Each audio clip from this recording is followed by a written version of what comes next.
अगर आप सस्ते जमीन लेने की सोच रहे हैं तो ये वीडियो केवल आपके लिए है।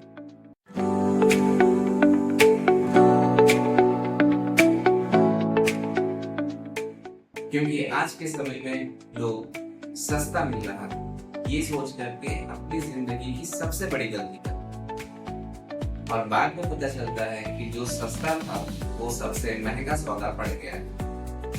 फिर जब असली सच्चाई का पता चला तो वो शॉक हो गए। उन्हें ये बता करके दिया गया था कि उस जमीन के बगल में बहुत ही बड़ा डेवलपमेंट होने वाला है, चौड़ी सड़कें जाने वाली हैं, स्कूल और कॉलेजेस बनने वाले हैं, जिसे वो नजरअंदाज करके अपने उस सौदे को पूरा तो कर लिए। लेकिन आज उन्हें ये पता चल रहा है उनकी जमीन ना किसी काम आ रही है और ना बिक्री में वापस जा रही है। ये व्यथा जब उन्होंने मुझे बताया तो मैं उन्हें समझाने की कोशिश की कि आपकी या आपने कहाँ गलतियां की। तो चलिए मैं अब आपको ये बताना चाहूंगा कि जो उनके साथ हुआ वो आपके साथ ना हो तो इसके लिए आपको क्या क्या करना चाहिए। नमस्कार, एक बार फिर से आप सभी का स्वागत है हमारे इस चैनल पे। तो चलिए आज मैं विस्तार से आपको बताता हूँ कि अगर आप जमीन में इन्वेस्ट कर रहे हैं तो कैसे किया। दोस्तों, सस्ती जमीन लेना गलत बात नहीं है।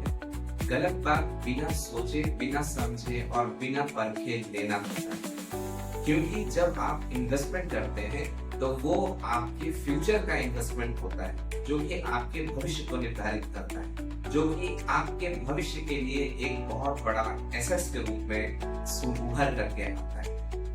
तो चलिए आगे बढ़ते हैं और आपको बताते हैं कि अगर आप भी कहीं सस्ती जमीन ले रहे हैं तो आपको किन 5 बातों पे मुख्य रूप से ध्यान देने की जरूरत पड़ सकती है। तो सबसे पहला है लोकेशन ग्रोथ। आप जहाँ जमीन देखने जा रहे हैं या जहाँ आप जमीन लेने जा रहे हैं तो सबसे पहला आप ये पता करें कि उस लोकेशन की ग्रोथ क्या होने वाली है। कहने का तात्पर्य यह है कि अगल बगल कुछ बनने वाला है या अगल बगल कुछ बना हुआ है या अगल बगल फ्यूचर में कुछ बनेगा। इन चीजों का सबसे मुख्य रूप से आपको ध्यान देना चाहिए।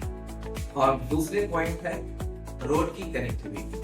मतलब आप जिस जमीन का सौदा करने जा रहे हैं तो आपके प्लॉट पे रास्ता है या नहीं है, आपके प्रोजेक्ट के अगल बगल बड़ी सड़कें, चौड़ी सड़कें या हाईवे या किसी तरीके का रिंग रोड पास हुआ है या फिर बना हुआ है कि नहीं, रात हो बिरात हो, फ्यूचर में अगर आप अपने जमीन तक जाना चाह रहे हैं तो उसके लिए सुविधा है कि नहीं, ये पॉइंट बहुत ही महत्वपूर्ण रखता है जिसे आपको ध्यान में रखना चाहिए। आगे बढ़ते हैं तीसरे पॉइंट पे। तीसरा पॉइंट है नियर बाई हाइलाइट्स।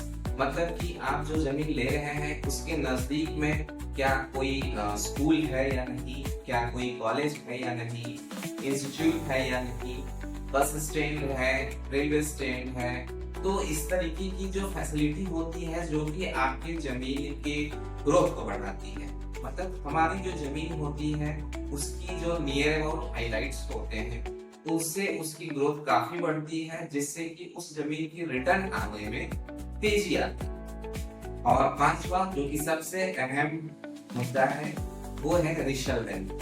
हम कोई भी प्रॉपर्टी या कोई भी वस्तु खरीदते हैं तो हम ये देखते हैं कि इन फ्यूचर इसकी रीसेल वैल्यू क्या होगी। जैसे अगर मैं गाड़ी खरीदता हूँ तो उस दिन से, जिस दिन से मैं उस गाड़ी को खरीदा हूँ उस दिन से उसकी रीसेल वैल्यू कम होते लगती है। लेकिन जमीन में यही उल्टा होता है। आपको ये ध्यान देना है कि क्या यह जमीन की रीसेल वैल्यू फ्यूचर में बढ़ेगी या कम बढ़ेगी या अधिक मात्रा में बढ़ेगी। तो ये सभी चीजें जो है वो मैंने जो आपको ऊपर में 4 पॉइंट बताया उस पे आधारित होता है। अगर वो 4 पॉइंट क्लियर है तो रीसेल वैल्यू आप हमेशा ध्यान देंगे वो बढ़ता ही रहेगा और स्पीड जो होगा ग्रोथ का वो हाई होता है। क्योंकि जब लोकेशंस अच्छे होते हैं, जब कनेक्टिविटी होती है, जब मार्केट्स होते हैं, जब डेवलपमेंट्स होते हैं तो उस दरमियान उस पूरे लोकेशंस के जो प्रॉपर्टीज होती है उसका जो वैल्यू होता है उसका ग्रोथ हाई स्पीड से होता है। तो भविष्य में जो आपको रिटर्न मिलेगा वो नॉर्मल से अबव मिलेगा। आदमी इन्वेस्टमेंट इसीलिए करता है कि मैं पैसा लगा रहा हूँ तो 2 पैसा मुझे मुनाफा हो। तो अगर आप जमीन में 2 पैसा मुनाफा नहीं होता है तो आप उस डील को सही तरीके से क्लोज नहीं किए। तो ये मुद्दा आपको बहुत ही ध्यान रखना है कि मैं पैसे वहीं पे लगाऊंगा जहां पे रिटर्न मुझे हाई मिले।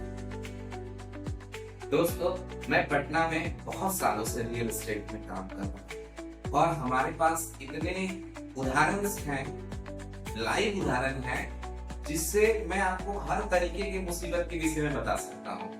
इतने लोग धोखा खा चुके हैं, इतनी नई नई परिस्थितियां आती हैं कि लोग चीजों को समझ नहीं पाते हैं और वहां गलती कर बैठते हैं। तो मैं अपने पूरे एक्सपीरियंस से आज जो भी मैं प्रॉपर्टी किन्हीं को भी मैं सजेस्ट करता हूँ तो उसमें आपको सर्विसेज जिस तरीके का मिले, ये एकदम नॉर्मल सर्विसेज आपको दी जाएगी, लेकिन भविष्य में आपके किसी भी जनरेशन को किसी भी तरीके का लीगल प्रॉब्लम जो होता है वो कभी नहीं उठाना पड़ेगा। क्योंकि मनोकामना मार्केटिंग केवल 2 ही चीज की गारंटी देती है और वो है सिक्योरिटी और सेफ्टी। सेफ्टी आपके इन्वेस्टमेंट की, सिक्योरिटी आपके अमाउंट की, आपके जिंदगी भर की मेहनत। तो दोस्तों, अगर आप भी एक सेफ इन्वेस्टमेंट करना चाहते हैं तो स्क्रीन पे दिए गए नंबर पे कॉन्टैक्ट कर सकते हैं। मैं आपको बताऊंगा कि आपकी इन्वेस्टमेंट किस समय कहां पर करनी चाहिए, क्योंकि सस्ते के पीछे छुपा हुआ होता है एक बड़ा प्रॉब्लम। हमेशा याद रखें, जहां आपको शॉर्टकट नजर आ रहा है वो कभी भी सक्सेस की ओर नहीं जाता है। तो सस्ते के पीछे ना जाए। 2 पैसा आपको महंगा लग रहा है वो ले, लेकिन जांच और परख करके ले। और आप अभी स्क्रीन पे नंबर देख रहे होंगे, अभी आप स्क्रीन पे नंबर देख रहे होंगे, तो उस नंबर पे कांटेक्ट करें और मैं आपको सलाह दूंगा कि आपका इन्वेस्टमेंट कहाँ पे सही हो। अगर आपको हमारा ये वीडियो यूजफुल लगा होगा तो इसे बिल्कुल शेयर करें और सबसे पहले उनको शेयर करें जो आज के समय में इन्वेस्टमेंट को लेकर के कुछ सोच रहे हैं, ताकि वो इन 5 गलतियों से बिल्कुल दूर रहें जो गलती अक्सर लोग किया करते हैं। धन्यवाद।